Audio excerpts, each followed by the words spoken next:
Question number 1, उच्चतम न्यायालय के न्यायाधीशों की नियुक्ति करते समय भारत के राष्ट्रपति को उच्चतम न्यायालय और उच्च न्यायालय के न्यायाधीश से विचार विमर्श करने की आवश्यकता नहीं है। उच्चतम न्यायालय के न्यायाधीशों का वेतन भारत की संचित निधि पर भारित होता है, जिस पर संसद में मतदान नहीं होता है। बताइए कौन सा करेक्ट है इसमें से। देखिए बिल्कुल करेक्ट है दूसरा वाला स्टेटमेंट। उच्चतम न्यायालय के न्यायाधीशों का वेतन भारत की संचित निधि पर भारित होता है, जिसमें संसद में मतदान नहीं होता है। अगर यही चीज़ उच्च न्यायालय में होती, हाई कोर्ट में, तो राज्य की संचित निधि पर होता।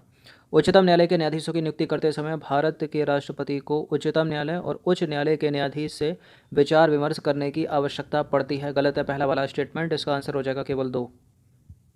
तो कथन 1 सही नहीं है, कथन 2 सही है। उच्चतम न्यायालय के न्यायाधीशों की नियुक्ति करते समय भारत के राष्ट्रपति को उच्चतम न्यायालय और उच्च न्यायालय के न्यायाधीश से विचार विमर्श करना पड़ता है।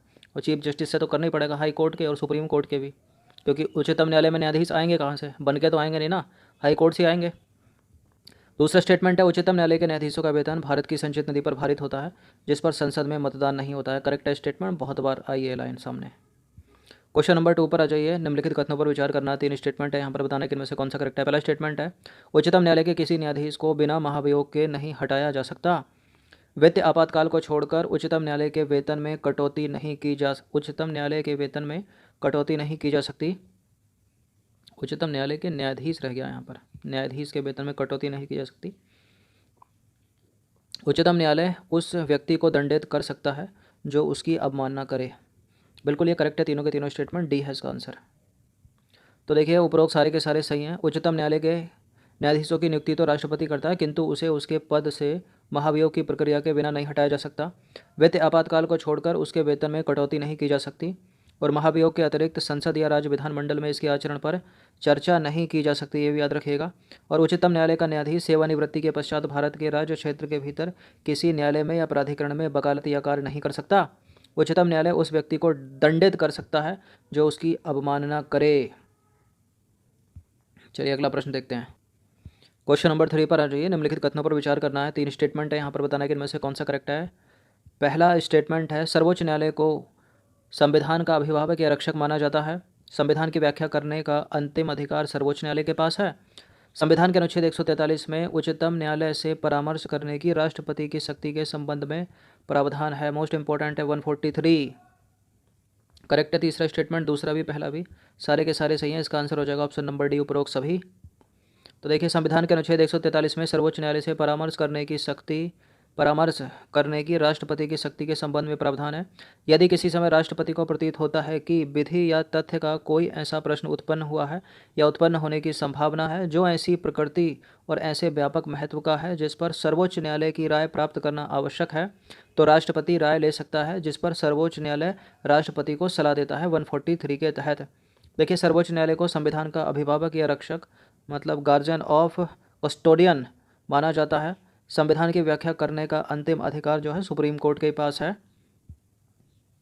चलिए अब देखिए, संविधान की व्याख्या कानून की संवैधानिकता की जांच एवं विधि के सार्वजनिक प्रश्नों पर दिए गए निर्णय सबके लिए मान्य होते हैं जो सुप्रीम कोर्ट देता है।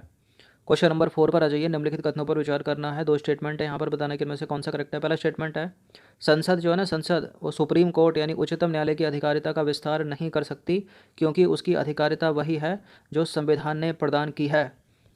उच्चतम न्यायालय और उच्च न्यायालय के प्रशासनिक खर्चे भारत की संचित निधि पर भारित होते हैं। देखिए पहला वाला गलत है, दूसरा वाला स्टेटमेंट जो है सही है। दूसरा वाला भी गलत है, पता है क्यों गलत है दूसरा वाला भी? क्योंकि यहाँ कह रहा है सुप्रीम कोर्ट और हाई कोर्ट के प्रशासनिक खर्चे भारत की संचित निधि पर भारित होते हैं, जबकि केवल सुप्रीम कोर्ट के होते हैं, हाई कोर्ट के तो राज्य की संचित निधि से दिए जाते हैं ना।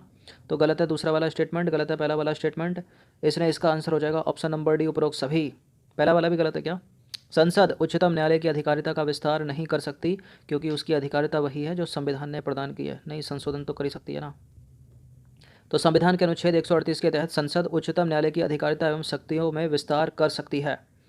उच्चतम न्यायालय का प्रशासनिक खर्च भारत की संचित निधि पर भारित होता है, जबकि उच्च न्यायालय का प्रशासनिक खर्चा राज्य की संचित निधि पर भारित होता है। तो यहाँ लिखा कर सकती है, वहाँ लिखा नहीं कर सकती, तो गलत हो गए ना वो दोनों के दोनों स्टेटमेंट। इधर तो सही है, तो यहाँ डी होगा ना, फिर उपरोक्त में से कोई भी नहीं, कोई नहीं होगा ना डी। ये कहाँ से हो गया? यहाँ पर डी है। क्वेश्चन नंबर 5 पर आ जाइए। निम्नलिखित में से कौन से सर्वोच्च न्यायालय की आरंभिक अधिकारिता, मतलब ओरिजिनल ज्यूरिसडिक्शन के अंतर्गत आते हैं? देखिए कुछ शक्तियाँ सुप्रीम कोर्ट के पास, जैसे कि आरंभिक क्षेत्राधिकार, इसको मूल क्षेत्राधिकार या फिर इसको प्रारंभिक क्षेत्राधिकार भी कहते हैं। हिंदी में याद कर सको तो कर लो, वरना अंग्रेजी में ओरिजिनल ज्यूरिसडिक्शन याद रख लेना। इंग्लिश में बहुत सारी चीज़ें हैं जो लाभ देती हैं और कभी नहीं बदलती। हिंदी में कुछ चीज़ें बहुत क्लिष्ट होती हैं और पॉलिटी में तो बड़ा द्वंद्व होता है। आरंभिक लिख दिया, इसकी जगह प्रारंभिक लिख दिया, या फिर मूल अधिकार क्षेत्र लिख दिया, सबका एक ही मतलब है। उसमें द्वंद्व मत पैदा कर लेना अपने माइंड में। या तो ओरिजिनल ज्यूरिसडिक्शन याद रखो। तो कौन सा है इसमें? देखिए, दो या दो से अधिक राज्यों के बीच विवाद होगा तो ये आरंभिक अधिकारिता है क्या सुप्रीम कोर्ट की। भारत सरकार और एक या एक से अधिक राज्यों के बीच विवाद है तो ये आरंभिक अधिकारिता है क्या सुप्रीम कोर्ट की। एक तरफ भारत सरकार और दूसरी तरफ एक राज्य है, या दो से अधिक राज्य हैं, तो ये आरंभिक अधिकारिता है क्या सुप्रीम कोर्ट की। बिल्कुल, अगर ऐसा विवाद होता है, दो या दो से अधिक राज्य आपस में लड़ गए, या भारत सरकार और दूसरी तरफ एक राज्य है, एक से अधिक राज्य है, विवाद हो रहा है, तो सुप्रीम कोर्ट सबसे पहले इसको सुलझाएगा। आरंभिक अधिकारिता है उसकी, ओरिजिनल ज्यूरिसडिक्शन है। या फिर एक तरफ भारत सरकार है, दूसरी तरफ एक राज्य है या कई राज्यों का जमावड़ा है, तो ये भी आरंभिक अधिकारिता के अंतर्गत आता है सुप्रीम कोर्ट की। सारे के सारे हैं, या डी है इसका आंसर उपरोक्त सभी। तो संविधान के अनुच्छेद 131 में इंपॉर्टेंट है, याद रखिएगा। उच्चतम न्यायालय यानी सुप्रीम कोर्ट के आरंभिक क्षेत्राधिकार ओरिजिनल ज्यूरिसडिक्शन के संबंध में प्रावधान है। यह सर्वोच्च न्यायालय का अनन्य अधिकार है। इसकी सुनवाई किसी और न्यायालय में नहीं की जा सकती। इसमें निम्न शामिल है, कौन कौन है? दो या दो से अधिक राज्यों के बीच विवाद होगा तो भारत सरकार और एक या अधिक राज्यों के बीच विवाद होगा तो एक तरफ भारत सरकार और दूसरी तरफ कोई राज्य है, या राज्यों या दूसरी तरफ एक या एक से अधिक राज्यों के बीच विवाद होता है, तो ये सबके सब ओरिजिनल ज्यूरिसडिक्शन में आते हैं सुप्रीम कोर्ट के। अगर राष्ट्रपति उपराष्ट्रपति के बीच विवाद होगा तो वो भी इसी के अंतर्गत आता है, ओरिजिनल ज्यूरिसडिक्शन, आरंभिक या प्रारंभिक या मूल क्षेत्राधिकार के अंतर्गत। क्वेश्चन नंबर 6 पर आ जाइए। निम्नलिखित कथनों पर विचार करना। तीन स्टेटमेंट है, यहाँ पर बताना कि इनमें से कौन सा करेक्ट है। पहला स्टेटमेंट है, संविधान के अनुच्छेद 32 के तहत भारत के सर्वोच्च न्यायालय और राज्यों के उच्च न्यायालय को रिट जारी करने की शक्ति है। इसको यहीं काटूंगा, मैं आगे नहीं पढ़ूंगा। देखिए, सुप्रीम कोर्ट अनुच्छेद 32 के तहत रिट जारी करता है और हाई कोर्ट जो है अनुच्छेद 226 के तहत। एलिमिनेट कर दें क्या? मूल अधिकारों के उल्लंघन पर रिट जारी करने की शक्ति भारत के सर्वोच्च न्यायालय और राज्यों के उच्च एवं जिला न्यायालय में निहित है। गलत, केवल सुप्रीम कोर्ट हाई कोर्ट के पास है, डिस्ट्रिक्ट जज के पास नहीं है। रिट जारी करने के संबंध में सर्वोच्च न्यायालय की अधिकारिता की तुलना में राज्यों के उच्च न्यायालयों की अधिकारिता ज़्यादा व्यापक है। इस चीज़ को याद रखना, इंपॉर्टेंट है। तीसरा वाला स्टेटमेंट करेक्ट है, तो इसका आंसर हो जाएगा केवल 3, क्योंकि आप सुप्रीम कोर्ट में केवल मूल अधिकारों के उल्लंघन के लिए ही जा सकते हो अनुच्छेद 32 के तहत, जबकि अनुच्छेद 226 के तहत आप दूसरे चीज़ों के लिए भी जा सकते हो। तो देखिए, संविधान के अनुच्छेद 32 के तहत सर्वोच्च न्यायालय को और अनुच्छेद 226 के तहत राज्यों के उच्च न्यायालय को रिट जारी करने की शक्ति प्राप्त है। केवल ये दो न्यायालय हैं जो रिट जारी करते हैं। रिट कौन कौन सी होती हैं? 50 बार बताया होगा कम से कम।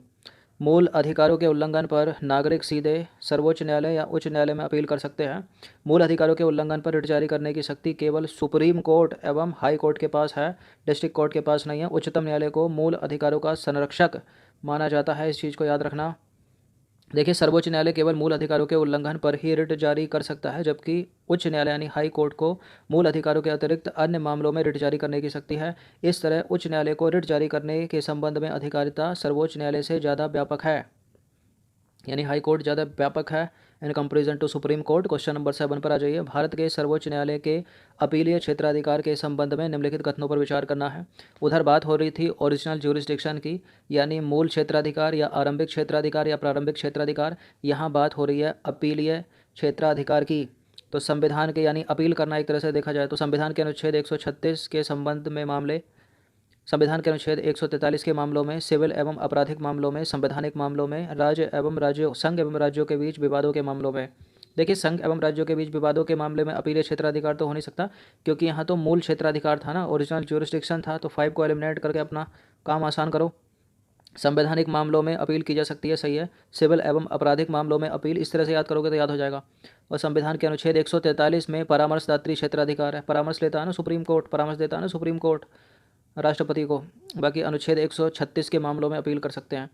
तो अपीलीय क्षेत्राधिकार में कौन कौन से आ गए, पहले एलिमिनेट कर दो। 143 में परामर्शदात्री क्षेत्राधिकार है, तो ये नहीं हो सकता। 5 में क्या है, मूल क्षेत्राधिकार है, तो ये भी नहीं हो सकता। तो बचा क्या, चौथा बचा, एक बचा, चौथा बचा, एक बचा और 3 बचा। तो इसका आंसर क्या हो जाएगा, 1, 3, 4 सी। तो देखिए, उपरोक्त में से 1, 3, 4 सही है। उच्चतम न्यायालय देश का सर्वोच्च अपीलीय न्यायालय है। संविधान के अनुच्छेद 132 के तहत सर्वोच्च न्यायालय को निम्न मामलों में अपीलीय क्षेत्राधिकार है। 132 में अपीलीय क्षेत्राधिकार है। 131 में क्या था? आरंभिक, मूल या फिर जिसको क्या बोलते हैं इंग्लिश में ओरिजिनल ज्यूरिसडिक्शन। अब देखिए संवैधानिक मामलों में यानी अनुच्छेद 132 में अपीलीय क्षेत्राधिकार, दीवानी मामलों में 133 में अपीलीय क्षेत्राधिकार, आपराधिक एवं फौजदारी मामलों में 134 अपीलीय क्षेत्राधिकार, उच्चतम न्यायालय द्वारा दी गई विशेष इजाज़त से अपील अनुच्छेद 136 में भी। अब देखिए संघ एवं राज्यों के बीच विवाद जो है उच्चतम न्यायालय के प्रारंभिक क्षेत्राधिकार यानी ओरिजिनल ज्यूरिसडिक्शन के अंतर्गत आता है। यह सर्वोच्च न्यायालय का अनन्य क्षेत्राधिकार है। इन चीज़ों को अलग अलग करना सीख जाइए। संविधान के अनुच्छेद 143 में उच्चतम न्यायालय से परामर्श करने की राष्ट्रपति की शक्ति का प्रावधान किया गया है। तो ये एक परामर्शदात्री क्षेत्राधिकार है, याद रखिएगा। अब पता चल गया परामर्शदात्री क्षेत्राधिकार में क्या आएगा, अपीलीय क्षेत्राधिकार में क्या आएगा। देखिए परामर्शदात्री क्षेत्राधिकार को सलाहकारी क्षेत्राधिकार भी कहा जा सकता है, सलाह लेता है ना। क्वेश्चन नंबर 8 पर आ जाइए। संविधान के अनुच्छेद 143 में सर्वोच्च न्यायालय के लिए परामर्शदात्री या सलाहकारी, देखिए लिखा है ना, सलाहकारी अधिकारिता का उपबंध किया गया है। इस संदर्भ में निम्नलिखित कथनों पर विचार करना है। पहला स्टेटमेंट है, भारत के राष्ट्रपति द्वारा सर्वोच्च न्यायालय को कानून अथवा तथ्य के किसी प्रश्न पर परामर्श के लिए मामला भेजा जा सकता है। सर्वोच्च न्यायालय द्वारा दी गई सलाह को राष्ट्रपति मानने के लिए बाध्य नहीं है। संविधान पूर्व की संधियों एवं समझौतों से उत्पन्न हुए विवादों को भी राष्ट्रपति के द्वारा सर्वोच्च न्यायालय को भेजा जा सकता है। बताइए इनमें से कौन सा करेक्ट है। देखिए सारे के सारे करेक्ट हैं, तीनों के तीनों, और कई कई बार ये रिपीट हुई हैं ये चीज़ें, इनको गलत मत कर देना। तो तीनों के तीनों सही है। बहुत बार बताया, एक्सप्लेनेशन की आवश्यकता है नहीं, सब पता होगा आपको कि 143 के अनुच्छेद के अनुसार सुप्रीम कोर्ट से सलाह ले सकते हैं राष्ट्रपति, लेकिन ऐसी किसी सलाह मानने के लिए राष्ट्रपति बाध्य नहीं है जो सुप्रीम कोर्ट देगा, और सुप्रीम कोर्ट चाहे तो ना भी दे सकता सलाह, उसकी मर्जी। क्वेश्चन नंबर 9 पर आ जाइए। निम्नलिखित कथनों पर विचार करना है। तो स्टेटमेंट है यहाँ पर बताने के इनमें से कौन सा करेक्ट है। सेवानिवृत्ति के पश्चात सर्वोच्च न्यायालय के मुख्य न्यायाधीश को भारतीय राज्य क्षेत्र में कहीं पर भी कार्य करने की अनुमति नहीं है, लेकिन अन्य न्यायाधीशों को है। सर्वोच्च न्यायालय के मुख्य न्यायाधीश 65 वर्ष की आयु तक कार्य कर सकते हैं, जबकि अन्य न्यायाधीश 62 वर्ष की आयु तक। देखिए सुप्रीम कोर्ट का चाहे चीफ जस्टिस हो या फिर कोई दूसरा जज, जो 33 में आता है, टोटल 34 है ना वर्तमान में, तो 33+1 इन सबके लिए जो आयु सीमा है ना वो 65 वर्ष रखी गई है, इसलिए गलत है दूसरा स्टेटमेंट। और सेवानिवृत्ति के पश्चात इन 33 में से कोई भी, और ये जो 34वां है मुख्य न्यायाधीश, ये भी कहीं पर भी भारत के किसी राज्य क्षेत्र में वकालत या प्राइवेट प्रैक्टिस कुछ नहीं कर सकते। ये अब इतने बड़े कोर्ट के आप जज रहे, चीफ जस्टिस भी बन गए, तो इसके बाद भी ज़रूरत पड़ेगी क्या 65 वर्ष के बाद कार्य करने की। तो गलत है ये दोनों के दोनों स्टेटमेंट, इनमें से कोई भी सही नहीं है, डी है इसका आंसर, उपरोक्त में से कोई भी नहीं। चलिए अगले प्रश्न पर आ जाइए। निम्नलिखित कथनों पर विचार करना है। दो स्टेटमेंट है यहाँ पर, बताने के इनमें से कौन सा करेक्ट है। पहला स्टेटमेंट है, भारत के भीतर जिला उच्च एवं सर्वोच्च न्यायालय की छिटपुट कार्यवाही सर्वोच्च न्यायालय के अनुसार चलती है। बिल्कुल यही तो सर्वे सर्वा है सुप्रीम कोर्ट, इसकी इजाज़त के बिना छोटे न्यायालय कैसे हिला सकते हैं अपना पत्ता। राज्य के उच्च न्यायालय में समय के अनुसार सुनवाई से संबंधित बेंच का परिवर्तन सर्वोच्च न्यायालय के आदेश पर ही होता है। दूसरी लाइन समझ में आई, करेक्ट है, दूसरी वाली लेते हैं। देखिए भारतीय राज्य क्षेत्र के भीतर सभी न्यायालयों के लिए सुप्रीम कोर्ट छिटपुट नियम बनाता है। राज्य के उच्च न्यायालय में समय के अनुसार बेंच का परिवर्तन राज्य के उच्च न्यायालय के मुख्य न्यायाधीश के द्वारा होता है और सर्वोच्च न्यायालय के आदेश पर ही होता है। तो एक तरह से देखा जाए तो सुप्रीम कोर्ट ही करता है सब कुछ। तो 10 प्रश्न थे इंपॉर्टेंट, अच्छे से इसका रिवीजन कम से कम 2 बार कर लेना।